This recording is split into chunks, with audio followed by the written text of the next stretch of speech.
how long you been doing this for? I've been doing this probably since this sort of sound making for, excuse me, at least 24 years.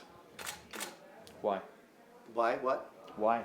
Because I enjoy, like any human being, I enjoy novelty. I enjoy new sounds. When you hear something new, it creates new pathways in the brain.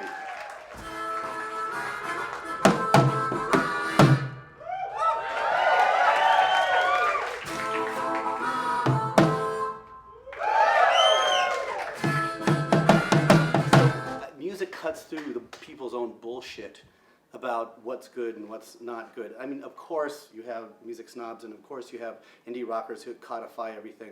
But there's another level that if I get up there with a marble in a bowl and drop that marble in the bowl, the whole audience just goes, oh my God, that's a marble in a bowl. And they're back in their child mind. So all the cursing I do on stage and all that babble, it's just to keep people kind of, they don't know where I'm coming from in a sense, and I'm bumbling at the same time, but then when I get on the mic, I give it.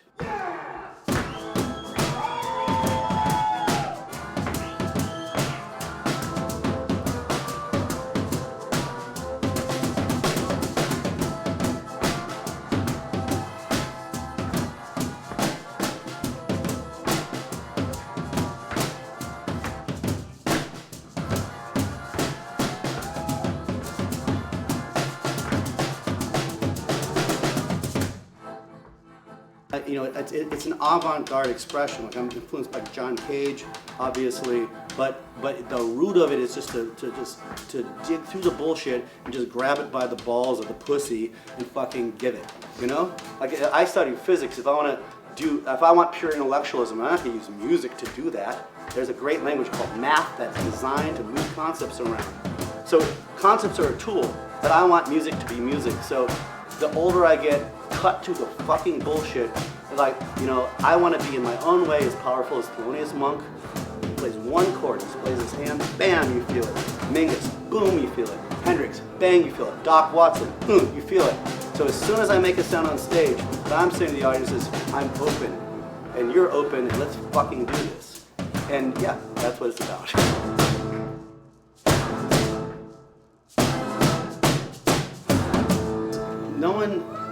No one moves to New York to have a nice time, you know? You're not like, I'm gonna go to New York and chill the fuck out. You're coming to New York to do something. So everyone you meet is here to do something. And so I love it in New York, I always go, what do you do? And they're like, oh, I do this, I'm a photographer. I'm like, oh, I know someone, blah, blah, and it's quick business. And I love the hustle, and I love that. And that's just kind of not the way you're gonna do things in a lot of places. That and here, because everybody's here to do business, they don't have tallest poppy syndrome, or also known as crabs in a bucket. If there's a field of poppies, see, well, you don't even know what it is, but the tallest poppy gets cut first. If there's crabs in a bucket, the one that almost gets out, the rest pull down. I teach in Norway at the Norwegian Theater Academy, which is this great avant-garde theater school. Like, oh man, it's so good. And it's run by one of the directors is Carmen Laura Ellie, who brought me there. And I really work with I teach my students to let that shit go. You know, I always tell them, you know, if you're gonna get on stage, do you think I'm paying $50 to see someone who thinks they're mediocre?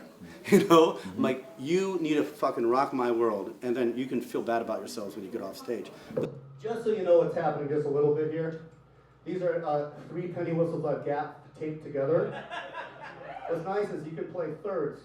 I've covered over these top 2 holes. Listen to this. It's very sweet.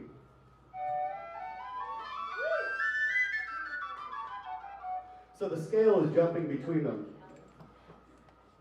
And these are pitch shifter pedals in an octaver, which thickens the sound.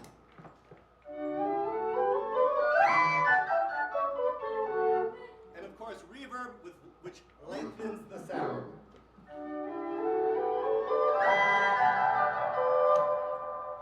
So thickening and lengthening.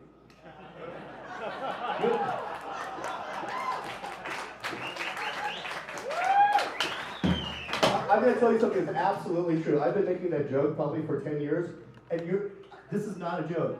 No one's ever laughed at it. There's lots of sad things. People stop doing art. Women in other countries where there is more art support have children and stay artists.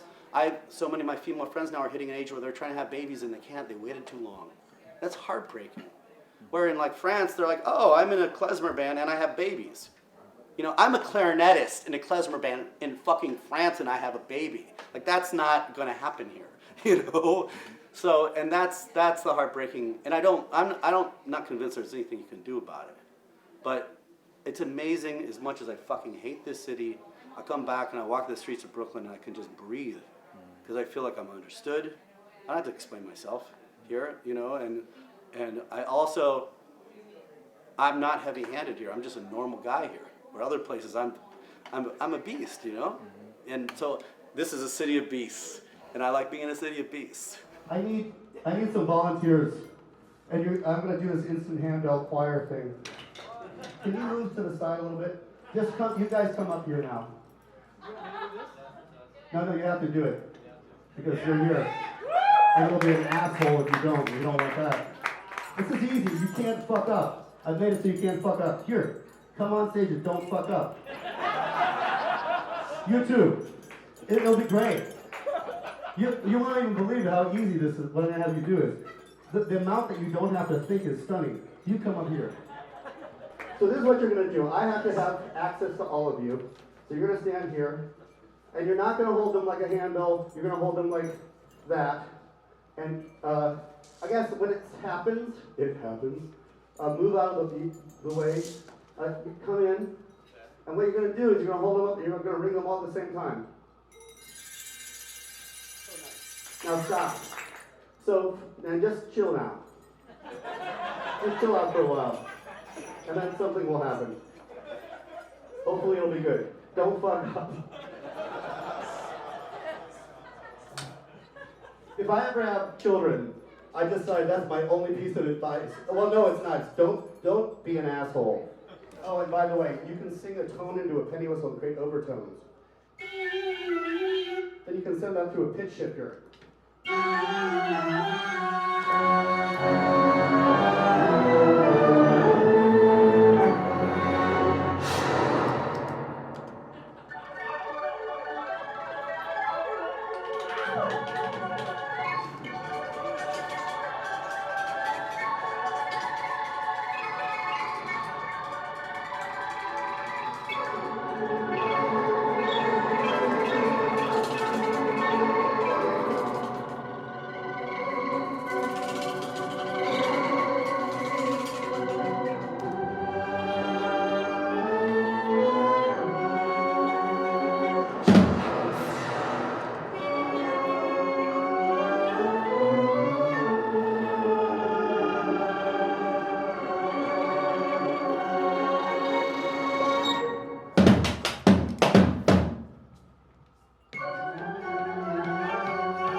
when an adult hears something new, especially music because they're less judgmental about it, like if they see a new painting, then they think about, you know, whatever. They think about, they use their visual intelligence to kind of trace back the history of painting in a sense to look at it. But when they hear, but people are really opinionated about music and it doesn't necessarily exactly line up with their intellectual pursuits. Like, you know, the rumors that abstract expressionists didn't like jazz, which is absurd. Or you watch this painter doing abstract music and he's listening to Billie Holiday.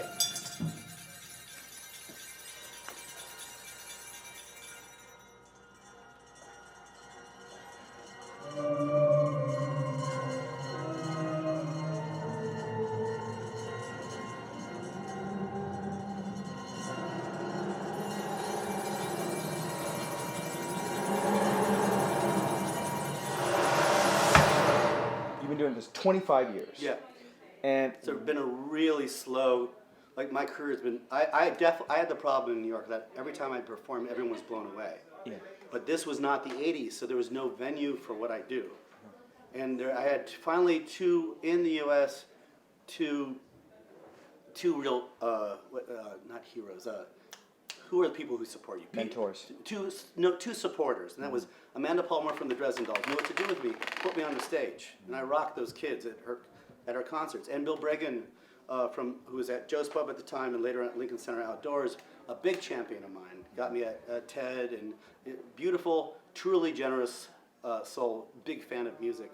But still, it really couldn't do anything. So it was, you know, I was still making a living, but it wasn't until, you know, a producing company outside the U.S., which is Shred and Fret Productions, out of Australia, and out of an Underbelly and South Bank Center, did Limbo, and I could do this specific music in front of a populous audience. Like I'm making a living as a composer, composing for film and theater and puppetry and that kind of thing. But getting to do this stuff in that context is allowing me to like perform for plumbers and bankers.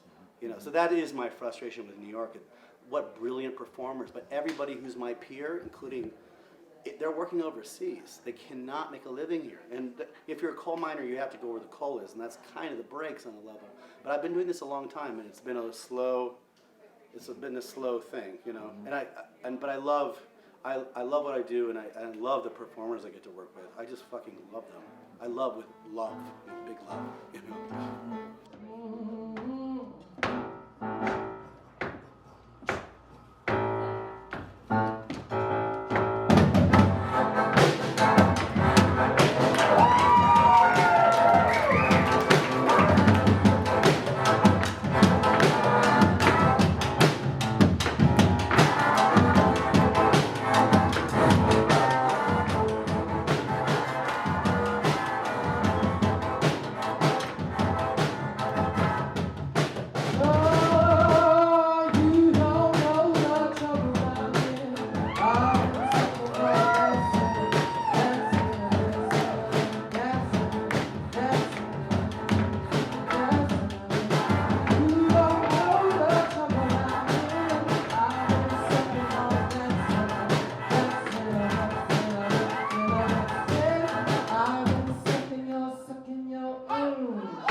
aren't the best at things in New York anymore. We aren't doing the most avant-garde theater at all.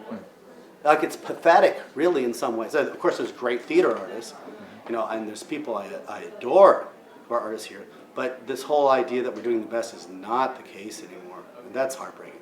But it's the individual artist. Like, it creates the kind of mentality that you can really, like, if you're a New York artist, you can go, it is true, you can go anywhere. Am I sick?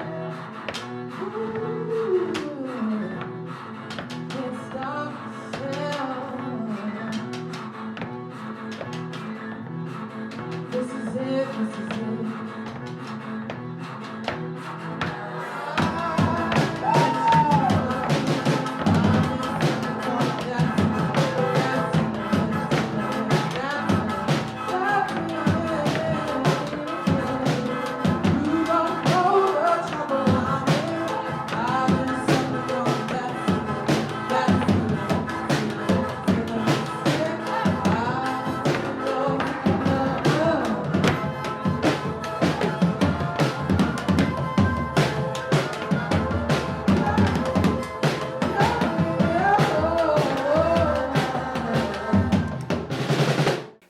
That's what I love about New York. It's like, I'm not being an artist to kind of be at all mediocre or have mediocre experiences.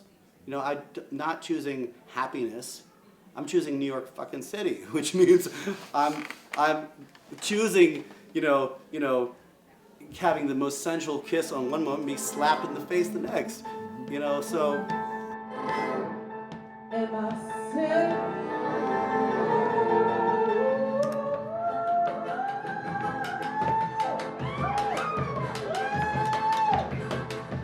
Here we go. This is it, this is it. Awesome. Can't help myself.